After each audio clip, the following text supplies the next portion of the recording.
irán a ver de esas joyas cinematográficas que están escondidas y que nuestro experto cinéfilo José Aparicio saca, busca y nos ofrece. ¿Qué tal, José? Muy bien, Sonia, aquí estamos otro viernes para hablar del cine en grande, el cine mágico, el cine bueno pero invisible para muchos espectadores, y vamos a intentar pues que sea menos invisible y se haga cada vez más visible. Y aquí estamos. Cada vez menos, ¿eh? Porque con Cada todo vez este menos, trabajo cada que vez estamos menos. haciendo aquí cada viernes incansable, creo que poco a poco estamos sembrando algo. Pues José Aparicio siempre viene muy bien acompañado y hoy no es una excepción. Tenemos con nosotros a José Antonio Ergueta, autor, director, productor audiovisual, malagueño. ¿Qué tal? ¿Cómo estás? Aquí Bienvenido. estamos. Gracias, encantado de estar aquí. Voy a hacer un pequeño resumen porque, claro, tengo aquí tu currículum que es larguísimo y que empezaste en los años 80 con la videocreación. Y bueno, lo primero, ¿cómo ha cambiado la producción audiovisual y el mundo desde los 80 hasta ahora, no? No sé si para bien o para mal, ¿tú cómo lo valoras? Bueno, del lado de la producción, para bien. Del lado del dinero, fatal. Ahí no hemos ido hacia adelante, ¿no? Ahí va todo para atrás. Pero bueno, está bien. Hay que aceptar las cosas y estar contento con lo que viene. Oye, me encanta que hacemos también un poco de labor aquí pedagógica, divulgativa, y he visto que, bueno, que tú produces o has producido obras transmedia. Y esa palabra que a mí me encanta, quiero que también expliques para quien nos vea y no sepa a qué nos referimos, qué significa eso. Pues mira, ahora mismo es muy fácil de entender, porque a la vez que hay una película, puede haber un videojuego, puede haber una obra de teatro, puede haber una exposición. Ya eso es transmedia, pero si encima piensas en la realidad aumentada, realidad virtual, pues mira, estamos precisamente, el último proyecto que estoy produciendo y dirigiendo Sí. va a tener realidad aumentada para interactuar con los personajes de una historia. Qué bueno. Sin que estén allí. Oye, qué Entrar guay. en una habitación y encontrártelos a través de las pantallas, es decir, y sin necesidad de gafas, ¿no? Eso es un juego distinto, pero es una manera de que ciertas historias, no toda la historia lo permite, pero las lleves a otros espacios y entren en juego con la gente. Qué bueno, ¿no? ¿Nos puedes contar el nombre? Lo que imagino que igual todavía no. Sí, ¿o sí, el proyecto se llama Caleta Palace. Ah, Es el nombre del hotel que había en la Caleta, en el Limonar, en Sí. Málaga, que ahora es la subdelegación del gobierno, y donde desde los años 20 venían gente pues como Falla, Lorca, venían de veraneo y se quedaban allí. Al principio se llamaba Hernán Cortés, luego pasó a llamarse Caleta Palace y siguió siendo un sitio muy cosmopolita, exclusivo. Y durante la Guerra Civil, además, esos extranjeros que solían venir, pues paraban allí, pues un poco como en el ambiente de la película Casablanca. O sea, el periodista, el espía, el intrigante, los asesores soviéticos, porque venían a ayudar a la República. Luego, cuando pierde la República, pasan a ser otros.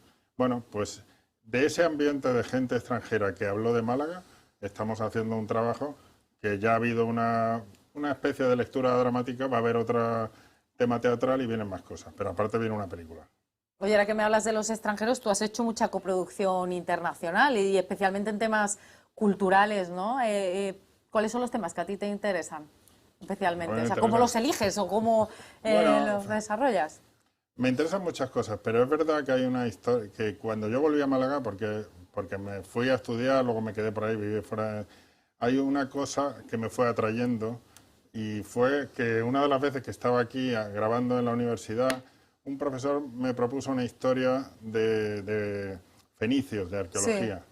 Y misteriosamente o no, porque yo no soy arqueólogo, pero al final acabo involucrado en ese mundo, esas historias del pasado, que parece tan remoto, que a todo el mundo le gustan por Indiana Jones, por estas cosas, pero que al final, además de bonitas e interesantes, resulta que te cuentan muchas cosas del presente. Y aquella historia de fenicios, que además yo le dije a este hombre, mira, los fenicios me han resultado fascinantes porque sobre todo lo que les pasa es lo que nos está pasando ahora mismo con el clima, con la economía, con el desarrollo. Y justamente contar su historia es entendernos, ¿no? Pues bueno, desde entonces he hecho muchas cosas, pero no paro de hacer documentales y ahora estamos en otro también sobre Tartesos Ah, bueno. y los fenicios en Málaga, por ejemplo. Qué Sería bueno. el tercero ya, ¿eh? Es decir, hay dos y ahora sería el tercero, ¿no? Que se va a hacer. Exacto, es el tercero. La verdad es que ese proyecto, fíjate, es casi el origen de la fundación de mi empresa que monté al encontrarme con unas arqueólogas en Málaga y que la hemos llamado MLK, que era el nombre fenicio de Málaga, Malaca, porque escribían sin vocales y porque significaba muchas cosas, o eso decían, las interpretaciones que son las explicaciones de qué es una ciudad, ¿no? La diosa del mar, un puerto para pasar el invierno, una fragua de metales. Y en el fondo una empresa, bueno, y hacer cosas es eso, ¿no? Una fragua, un puerto, una diosa a la que te encomiendas para que todo salga bien. Y te has tocado las dos cosas, has tocado tanto el cine y el documental. ¿Dónde te sientes más cómodo? Pues mira, me gustan las dos. Me he metido en cine, en ficción, porque todo el documental también es cine, pero bueno, me he metido en ficción cuando eran, sobre todo me han gustado películas de autor y de riesgo, pero ciertamente es un negocio kamikaze, tendría que tener un maletín lleno de millones. O sea, famoso ya y darte... No, y aún así. Y además, como vengo de videocreación y de un mundo más experimental, soy exigente. Pero el documental me encanta, incluso el documental, aunque sea para contar historias que no se han contado, y también porque a veces tiene más posibilidades de experimentar, como es este caso de Caleta Palas, donde mezclamos ficción y otros elementos. Entonces es una manera de contar un relato, también de investigar una historia del pasado, en este caso del siglo XX, y a la vez dar pinceladas que te puede salir de lo habitual. Y el origen de Caleta Pala, lo que está produciendo ahora, viene de un corto tuyo, ¿no? Del Paraíso en Llamas, ¿no? Que tú nominabas a los Goya, ¿no? Sí, sí, Paraíso en Llamas lo hice precisamente para presentar este proyecto, porque quería jugar a esa ficción y tal. Llegó a estar nominado al Goya el año que se hicieron en Málaga, de aquella manera virtual, desgraciadamente, sí. Pero también ganó el premio Carmen y tal. Antes, yo enganché con esa historia cuando hice en el 2000 y poco el documental sobre el submarino C3, Operación Úrsula, que fue el que, viviendo en el Palo, era acojonante pensar que llevaba 50 años ahí hundido, nos bañamos todos los días. Pues eso es lo que pasa.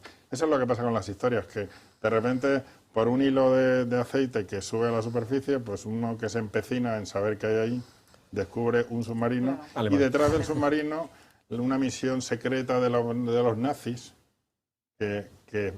cuya única víctima fue un submarino español y que han tapado, total. Y solo el proceso de tirar del hilo y unir las piezas ya es fascinante, ¿no? O sea que luego está el desafío de contarlo y engatusar a la gente, ¿no?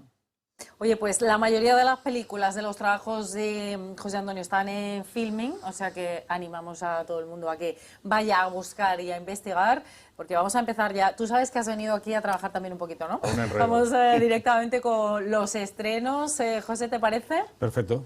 Venga, pues adelante. Pues nada, ¿Cuál es la recomendación primera? Película de hoy que se estrena, sabéis que todos los viernes se estrenan películas y es fantástico, porque tenemos programa el viernes, pues coincidimos. Pues hoy hay una película interesante que se llama El Imperio de la Luz, que es de un director que se llama Sam Mendes, que yo pensaba que era americano, pero es inglés, porque ha desarrollado casi toda su carrera en Estados Unidos y después de en cuando vuelve a Inglaterra. Y Sam Mendes es un director ecléctico, porque ha hecho cosas tan interesantes como American Beauty, Camino de Perdición, ha hecho los dos últimos 007, y bueno, nos sorprendió hace un año con 1917, que fue una película bélica, que técnicamente ha sido impresionante, y ahora vuelve a una película íntima de la que habla un poco de su infancia y el cine. Es decir, hasta de moda que los directores vayan a hablar de cine, pues también Sam Mendes se ha montado a esa moda y ha hecho su Cine Paraíso particular con una actriz que es Olivia Colman, que también es muy de su cine, y una película íntima, una película en la que una sala de cine es también es parte de protagonista de la historia. No sé qué te parece a ti, el amigo Sam Mendes. No soy muy fan, la verdad, pero me las he visto casi todas, sí. La verdad es que a la hora de cine espectáculo que tenga un poquito de sustancia, me gustaría que tuviera más, pero algo tiene, sí. Sí, le dicen que le falta muchas veces sal a sus películas, ¿no? Le falta un poquito, pero bueno, yo he visto una me gusta más, una me gusta menos, y esta, pues bueno, como es algo que se dedica al cine, pues habrá que verla.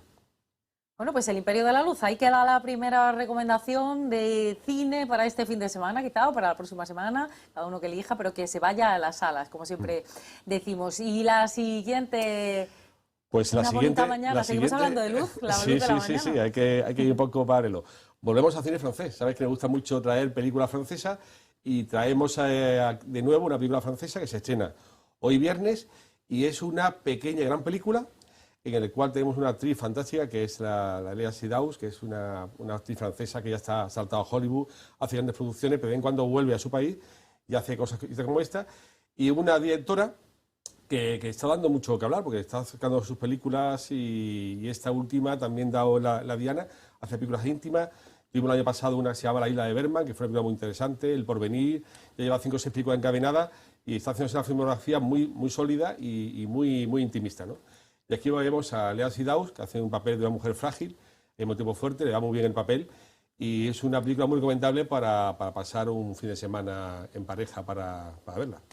Sensible y sabia, justo sale ahí, Justo para apoyar lo que estás diciendo de ver en pareja, sensible y sabia. Bueno, pues llegó el momento de que José Antonio Hergueta, nuestro invitado de hoy, recomiende un título. Esto viene con los deberes hechos, Sí, ¿no? sí, Ya sí, lo por ha supuesto, pensado. todo. ¿Cuál es Hombre. la película que recomendarías a nuestros telespectadores? Mira, me ha costado mucho elegir y además no estaba seguro, pero cuando me han insistido en que se trataba de dar a conocer películas que se conocen menos, pues he recuperado una y además que tuviera que ver con mi vida, ¿no? Pues El estado de las cosas, así es un título aparentemente genérico, Sí. es una película de 1982, es en blanco y negro y es la historia de un equipo de cine que está rodando una película en un pueblecito de Portugal, Sintra, en la costa, un sitio precioso, y se les acaba la película y se les acaba el dinero y se quedan a la deriva, ¿no? Entonces, por supuesto, es una película de personajes, de situaciones, o sea, que el mundo loco de toda la cuadrilla, vamos, el equipo de rodaje, los actores, y la particularidad, aparte de que todo eso sea una especie de cuenta de su simbolismo y lo mal que lo pasó, porque el director, Wim Wenders, que luego se ha hecho famoso, en aquel momento se le había parado una película que le estaba produciendo Coppola en Estados Unidos, sobre Hammett. Y entonces de repente llegó a Portugal, le ayudaron, le pidieron ayuda para ir a un rodaje de otro director, Raúl Ruiz, y se le ocurrió esta historia y como sobraban unos días, bueno, allí alguien camelaría a Vamos a hacer la alguien película. y se sacaron una película de la manga, por supuesto, como mínimo tardarían un mes. Pero no fue muy cara porque cogieron el mismo equipo de la película de Raúl Ruiz y se quedaron allí en esa localización maravillosa y rodaron esto. Bueno, hay que decir que Wim Qué bueno. Wenders es uno de los grandes cineastas alemanes y que ha hecho tanto cine de ficción como cine documental y ha sido alguien importante en tu vida, menos cuando lo conociste, ¿no? No, yo me lo encontré. No, ha sido ¿Lo conociste? Sí, claro. En la fiesta del cine europeo que tuvo lugar en Sevilla hace 3 o 4 años, que fueron los premios, le tuve al lado a él como a otro, ¿no? Ya no tenía la fascinación que yo tuve con 16. Claro, es que la juventud, ¿no? Claro, Esto ya- con 16, 17 años, cuando empezaba a ser cinéfilo, con un compañero de clase quisimos hacer un corto y lo rodamos sobre nuestras vidas, ¿no? Y claro, nuestra vida eran muchas emociones y también mucho aburrimiento, entonces decidimos que tenía que ser en blanco y negro. Todos los compañeros de clase y amigos que colaboraban se quejaban. Entonces, cuando una tarde este amigo y yo en mi moto fuimos a los comedores de la universidad en el Ejido, en el cineclub, proyectaban el estado de las cosas y entramos sin saber nada, siendo además una película que empieza con la película que están rodando, que es de ciencia ficción, del fin del mundo, pues la verdad es que nos quedamos impactados de vernos nosotros Esa es la reflejados. película que yo quería hacer, ¿no? Un poco. Qué bueno. No, los personajes vivían lo que estábamos viviendo a nuestra escala, De claro. todas formas, ya a nivel generacional tiene una edad muy interesante porque en los 80, igual que la mía, había una cosa que se llama la sala de arte y ensayo. Es decir, ese tipo de película de Winder, de Godard y tal, o la veía esa sala, que eran las salas que proyectaban un día, y especialmente, y ahí se hizo digamos, una cocina de mucha gente que Sí. se ha dedicado al cine. Claro, y había mucho público para este tipo de cine, porque es verdad que miraba las cosas de otra manera. Wenders está fascinado por Estados Unidos, por el cine americano, por John Ford, pero cuando va lo retrata de otra manera, que ahora a la gente le podrá parecer normal, entonces era un impacto, ¿no? Y luego además yo, después de ver la película, siempre la asocié a mi decisión de dedicarme a esto. Pero es que además al año siguiente ya acabé COU, fui a Madrid a estudiar en la facultad, y entonces no había aquí ciencia de la información, y al poco se estrenó Paris, Texas. Sí, que eso Que había yo otra- estuve la había otra tarde historia. del estreno, allí Eso estaba sí. a las 4 en el Cine Alfabil, y años después fue El cielo sobre Berlín, que creo que es su cumbre, ¿no? Sí, Digamos, esas tres también. La verdad que Wenders después en cine y tal, el cine documental se me ha parecido el top. Yo creo que es el más importante director de cine documental que hay. De hecho, alguien que coja el musical cubano como Buenaventura Social y lo lance a nivel mundial, fíjate la fuerza del documental. Es decir, muchas veces dicen, el documental es algo, el documental también tiene mucha fuerza y puede impresionar. Lo que hizo con Pina Bau, ¿no? Bueno, es que él era del grupo del nuevo cine alemán, aquel que eran Herzog, etcétera, Fassbinder, de repente hubo ahí una eclosión y él, fíjate, le tenían como el tonto de la reunión, ¿no? En realidad lo que le gustaba era la música, había sido DJ, en todas sus películas cuidaba mucho los temas, por eso cuando luego ya se ve libre y empieza a hacer lo que le da la gana, Salen cosas. Pues efectivamente hace... Pero también película infumable, ¿eh? Porque he visto alguna de Bender que Sí, mejor... se mejor... perdió el equilibrio que tenía ahí. El listado de las cosas es alucinante que haga una película así de chiripa, que esté todo en estado de gracia. Los personajes son el productor al final que se ha arruinado por el director todos van, hay un simbolismo, pero sobre todo es muy divertido. Y bueno, también te puedo decir incluso que la primera vez que tuve un coche prestado para ir a una cosa a Extremadura, era un fin de semana y decidí irme hasta Lisboa solo para ver el sitio. Qué bueno, para ver si El hotel donde rodaron eso, que está allí al borde del mar y entraba en la sola en la piscina, ¿no? Bueno, pues El estado de las cosas es la película que nos recomienda nuestro invitado, José Antonio Ergueta, autor, productor, director. Muchísimas gracias a los dos. José Aparicio, nos hemos quedado sin tiempo hoy para la plataforma, que todo el mundo vaya a buscar y a ver qué pueden encontrar para este fin de semana. Nosotros vamos a hablar de música, a escuchar música, pero antes de hacerlo vamos a hablar de todo lo contrario. Les contamos que se ha presentado una aplicación que ayuda a silenciar los miedos de las personas con autismo. Lo vemos.